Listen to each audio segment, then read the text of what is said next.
Hello everyone, welcome back to the channel. Today I'm going to show you how to remove a Gmail account from unwanted apps. Alright, first thing you need to do here is to open up your favorite browser. It could be on your phone, Windows computer, or any device that has a browser. Then type in the URL box simply myaccount.google.com and hit on enter. Alright, if you are not logged in yet, it will prompt you to log in. Just go ahead and log in. Now once you're in here, just go ahead and go to the security tab right here.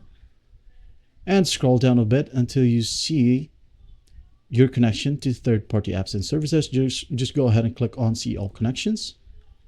All right.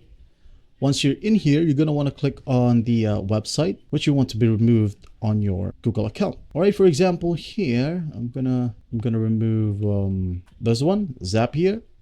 All right. Click on it and just hit on delete all connections you have with Zapier right here. Click on that and hit on confirm. After that, if you want to delete more, just go back and hit on another app or website. And again, just hit on delete all connections and hit on confirm. And that's basically it. I hope this video helps some, please. Don't forget to share this video to your friends. And if you find this video helpful, please leave a like and subscribe. Thank you for watching. Goodbye.